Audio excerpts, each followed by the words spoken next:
नादिर शाहपुर जानिया जो नौजवान रहीम यार खान में हादसे में फौत थी वियो आहे। वधीक तफ़सील मालूम कयूं था मेहरान टीवी जे रिपोर्टर अख्तर आज़ाद डाहिरी खान। जी अख्तर, कहिड़ा तफ़सील आहिनि? जी बिल्कुल, असां पंहिंजे नाज़रीन खे ॿुधाईंदा आहियूं त शाहपुर जहानिया जे ॻोठ लंगर मकान वासी नौजवान मज़दा ड्राइवर सजाद हैदर सां रहीम यार खान में हादसो पेश आयो, जंहिंमें हू मौके ते फौत थी वियो आहे।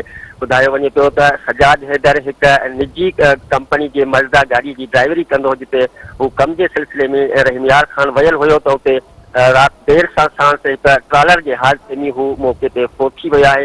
इतलाह ते संदसि वारसनि में कोहराम अची वियो ऐं संदसि वारस जेके आहिनि उहे रहीम यार खान रवाना थी विया आहिनि लाश वसूल करण जे लाइ। असां पंहिंजे नाज़रीन खे ॿुधाईंदा हलूं त जेको फौती नौजवान आहे 42 वरनि जो सजाद हैदर चन्ना, उहो शाहपुर जहानिया जे ॻोठ लंगर मकान वासी मरहूम गुलाम हैदर चन्ना जो फर्ज़ंद आहे। जॾहिं त हुन कुझु साल अॻु ॿुधायो वञे थो त शादी कई हुई, खेसि 3 पुटनि जो औलाद आहे। जॾहिं त हू Shahpur Jahania rural health centre जे dispenser doctor Mir Amanullah Channa जो सालो पुण आहे। संदसि मढ़ जेको आंदो पियो वञे आंदो वेंदो, असां नाज़रीन खे ॿुधाईंदा हलूं त संदसि वारसनि ॿुधायो आहे त जेको नौजवान काफ़ी अरसे खां कराची जे नेवल कॉलोनी में रहंदो हो पंहिंजे फैमिली समेत, ऐं संदसि जेको मढ़ आहे उहो रहीम यार खान खां कराची नेवल कॉलोनी नियो वेंदो, जिते पुलिस संदसि तफ़तीश कई वेंदी। जी अख्तर, अवां जी महिरबानी।